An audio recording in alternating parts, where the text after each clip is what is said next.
So a little over 1 year ago, I made a video about play.hosting, a back then brand new 100% free Minecraft server hosting website made by none other than content creator Tubbo, who you will definitely know from his streams and YouTube channels. Now back when I made that video, the host was very new, and according to Tubbo, the video I made released a bit too early. Everything was essentially still being set up, meaning that the additional crowd led to some crashes and a bit of growth pain. But a year has passed ever since, and a lot of stuff has changed. Play.hosting launched a creator community program for content creators needing a high-end server for events or private SMPs. They upgraded the host numerous times with brand new hardware. They launched free high-till hosting alongside the Minecraft server hosting that was already there. They expanded to new locations in the world. And recently they even launched a playerbase program, which allows servers that have more than 30 concurrent players to have 24/7 uptime and unlimited RAM and storage. They also passed 1 million servers hosted, which is crazy in just a single year. Play.hosting is now also being actively advertised by Tubbo. It was even sponsoring the mid-offs over at TwitchCon last month, which shows they're fully ready for the masses. So today I want to revisit play.hosting, and I want to check if it is still such a solid host as back when I made that original video. Is it worth giving a try? Let's find out. But before we do that, do make sure to double check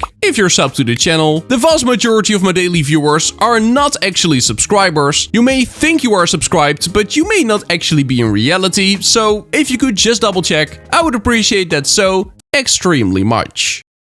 So here we are on play.hosting. It appears that the website has not changed that much, besides the obvious mention of it now supporting high-till. Other than that, the entire website looks pretty much the same. It also still has 3 GB of RAM and 10 GB of NVMe storage, which I'm pretty sure is exactly the same as a year ago. So I'm gonna create a brand new account and take you through the experience. Alright, there we go. My account has been created, and we immediately get the option to join the queue. Now to be fair, the queue was also there a year ago, though back then the queue was very small and it was immensely easy to get in. Play.hosting now having over 1 million servers hosted, I expect it to be somewhat of a longer queue, but let's have a look. Okay, 25. That is not bad at all. A queue of 25 is totally fine. Let's see how long it's gonna take me to actually get in and get a server up and running.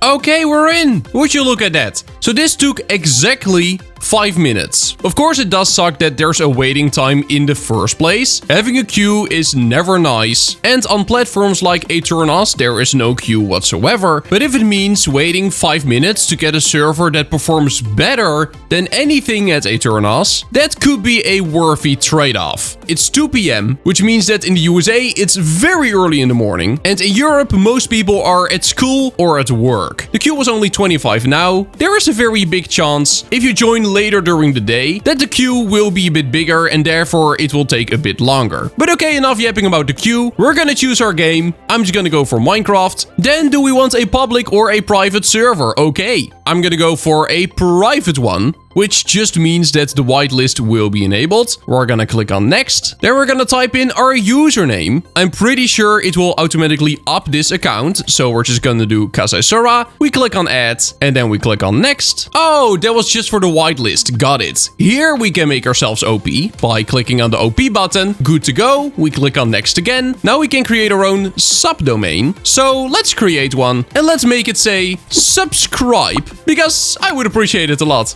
if you did. Oh no, it has been taken. Okay, Kasaisora. Create. Bread shop then, which is my alt account. Okay, bread shop works. And we're good to go. Let's go to the console, and there it is. The server is being hosted in Brighton, UK, which for me is totally fine. That definitely is the location closest to me. Here on the dashboard, we can now see the IP address, the uptime, CPU usage, which has up to 200%, which is not bad. Then we got 3 GB of RAM and 10 GB of NVMe storage. I'm really excited to see how this will go. Now, right now, the server doesn't seem to be booting, but I'm also not able to boot it here. I think it is just loading. Maybe there's another queue going on in the background, but I'm not sure. I can already go to my files. Not a whole lot going on here right now. Then there is the marketplace, which doesn't seem to have been expanded at all. It is really interesting. So back in the video I made a year ago, this marketplace also existed. And it was meant to be a place where you can browse content, which you can then easily install onto your server. Back then, there was only a single piece of content available, which was the minigame pack Volume 1. And that still seems to be the only available piece of content. This one we can go ahead and install if we want, but there doesn't seem to be anything else. It still says more content available soon, though it has been a year, so I wonder if more content will actually come soon. Maybe not. I would totally understand if not. Now the server still doesn't seem to boot automatically, and in the files I also can't find a single server file, so maybe that's just what we need to install first. So let's go to software and let's choose a piece of software to install. Let's go for paper. I'm gonna go for the newest release, 26.2. We click on install. There we go. The server.jar is now added to the files, which means we should now totally be able to boot this. It still seems to be stuck in some kind of loading loop. Maybe clicking on stop will fix it. Okay, there we go. The server is marked as offline. Let's now start it and let's see if I can get myself in. It looks promising. Okay then, I think it's ready. Let's copy the domain and it's time to jump on. There it is, a Minecraft server hosted by play.hosting. We can house a total of 10 players at a max. But here we are on our Minecraft server that is 100% free, by the way. It has 3 GB of RAM, 10 GB of storage and 200% CPU. In the initial video I did a little test where I flew around in creative just to check if the server would lag if we would generate a bunch of terrain. So let's try that once more. But oh my, I gotta say, this is a huge difference compared to last time. The world generation is keeping up just fine. The terrain generates seconds before I actually get there. The server has absolutely no problem keeping up with me generating this world real time. This, by the way, is usually a problem with free server hosts. Most free server hosts use very cheap hardware that can totally fine run servers, but when it comes down to CPU heavy tasks like generating terrain, that is where the cheapness really shows.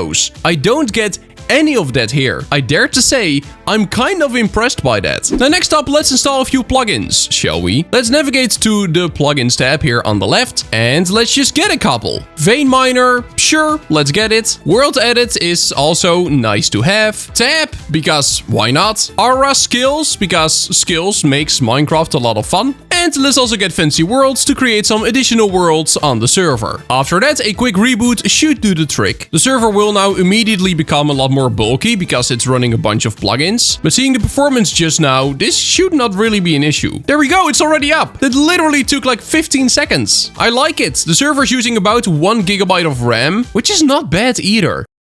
Alright, there we are on the server. Okay, so the plugin installer works perfectly. World, create, test, generator, flat, environment, normal, enter, click. New world was created in literal seconds. Awesome stuff. I don't know what I expected because everything was really fine the first time I tested it. But I know that there are definitely people who have had bad experiences with play.hosting following the sudden popularity which the host could not really handle back then. Every complaint that I've seen in the comments of that initial video seems to have been resolved. Now the ability to add sub-users is also still here, speaks for itself. You're able to add others to your dashboard so they can manage the server as well. Then there is backups. Now you cannot manually create a backup here, but it's more of a failsafe. In case the limbo system fails, you can restore your server files through here. Now when we go to the network tab, it shows something which I absolutely love to see. You can have a total of 3 separate allocations, meaning you can create 2 additional ones. This is really big for some mods out there like simple voice chat, Dynmap, but also Geyser MC. All of these plugins require an additional port to work correctly, and play.hosting allows you to have 3 ports, also 100% for free, which is insanely useful. Now at startup, you can see the startup command, which shows that indeed we have 3 GB available. And also we're able to change our Java version here, which is really cool because it means if we install a Minecraft server in an older version, it will definitely work as we can just choose the Java version that matches it. There's even the ability to enable Minehut support. So for those who are into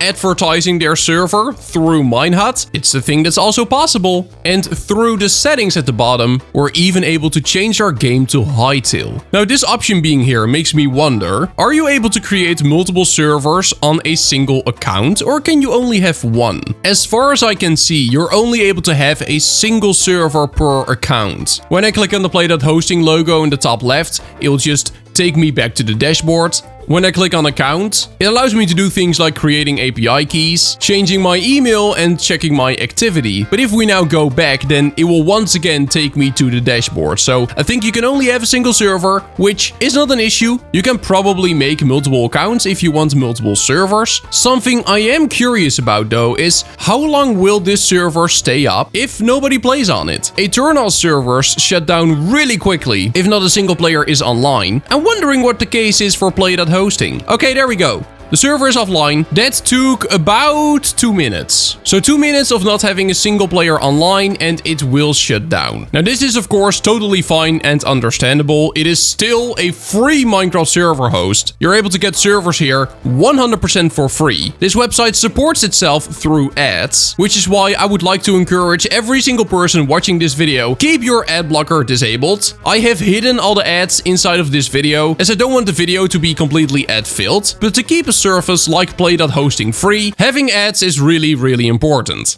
Okay, I just reloaded my page and I've been placed back at the end of the queue. And the queue has now already increased to 54, which means I will likely have to wait about 10 minutes before I can boot my server again. In my personal opinion, this queue, the fact that you have to wait for a while before you can boot a server, is literally the only downside of play.hosting. But besides the queue, everything is really solid. The server is able to keep up just fine. The performance of the server is really good. I'm actually very excited by everything I've seen today. Because that year-old video was called, "Is this the new best free Minecraft server host? New Aternos competitor?" And seeing what I've seen here today, a year after the launch of play.hosting, the answer to that question seems to be yes. It's a really solid free Minecraft server host that I can easily recommend. Literally the only downside I've seen is the queue, but if you don't mind waiting 5 or 10 minutes before booting a server, I would recommend you using play.hosting over Aternos any day. The dashboard is cleaner, the performance